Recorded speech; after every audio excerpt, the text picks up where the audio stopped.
The next recommendation is that you hire infected people. I think that an infected founding team is probably more important than a founding team that on paper has a good background in work experience or education. That people who love the product or service, that's more important than their degrees. It's more important than their work experience. Focus on the people who love the product or service. This means fundamentally you ignore what's irrelevant. And in many cases, education and work experience is irrelevant.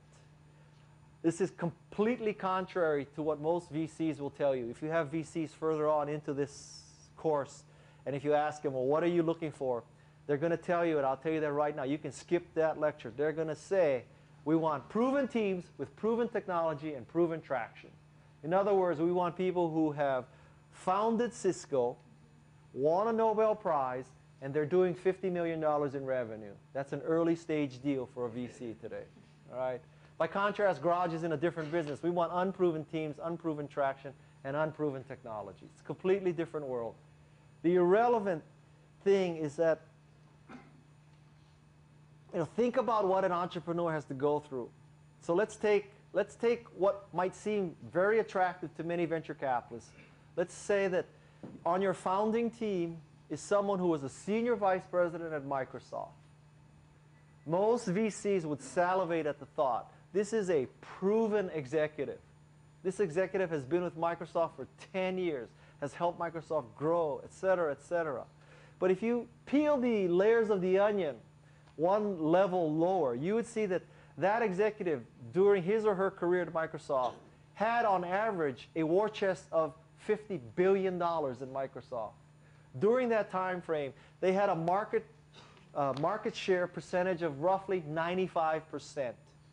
During that person's tenure at Microsoft, that person's greatest fear was the antitrust division of the US Department of Justice. Now you're going to take that proven executive from Microsoft and stick him in a garage with $500,000, zero brand awareness, zero market share. I would make the case that that might not be the ideal hire for you.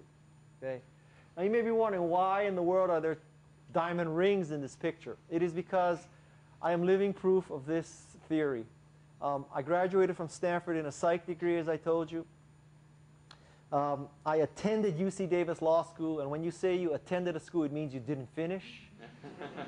I attended 2 weeks, so I really, in fact, I never got started, actually. And after that, I went into the jewelry business. I enrolled the following year in an MBA program at UCLA, and while I was there, I started working in the jewelry business. My first job was literally counting diamonds. So on paper, if you were Apple Computer's recruiter, and you said, all right, so we need someone to go out and to convince the most technical audience we have, software developers, why they should write Macintosh software. I don't think the spec would say psych degree, law school dropout, marketing MBA, currently counting diamonds in Los Angeles. That might not be the sweet spot. Okay? But what enabled me to be successful with Macintosh is I loved Macintosh. The scales were removed from my eyes the first time I saw it. The clouds parted, the angels started playing their trumpets. It was a religious experience for me. That's why I succeeded, because it ain't because of my psych degree, and it's not because I attended law school for 2 weeks, and it's not because I have a marketing degree from UCLA. All right? Ignore the irrelevant. What is relevant is they love the product. Second point, you should hire better than yourself.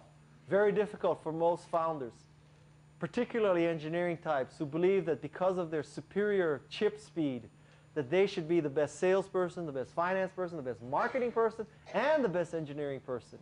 You need to hire people better than you. A players, by definition, hire A players. B players hire C players. And C players hire D players. So pretty soon, you'll be surrounded by Z players. Okay? That's what's called the bozo explosion. And what follows the bozo explosion is the layoff. Okay? So avoid the bozo explosion. The third thing is to apply the Stanford Shopping Center test. The way this works is Suppose you're at Stanford Shopping Center. You see someone who's being recruited by your company, who's interviewing at your company. The distance between you and the person when you first see him or her is from me to the back of the room. That person up there has not yet seen me, but I have seen them, or him, or her. So at this point, I have this sort of choices. I can rush over there and say, hi, how are you? I know you're interviewing. Can I tell you more about the company?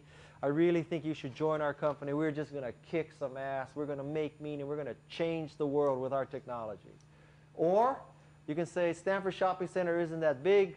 Maybe I'll bump into them. If I do, I'll say hello. If I don't, I won't say hello. The third reaction is I'm going to get in my car and go to Valco Shopping Center. Okay? If your reaction to the job candidate is not, I'm going to run over there and say hello to the person, don't hire the person. Because when you're creating a startup, it is a family. It is a dysfunctional family, honestly, but it is a family. If you don't feel the compulsion to run over there and say hello, it's probably not the right person.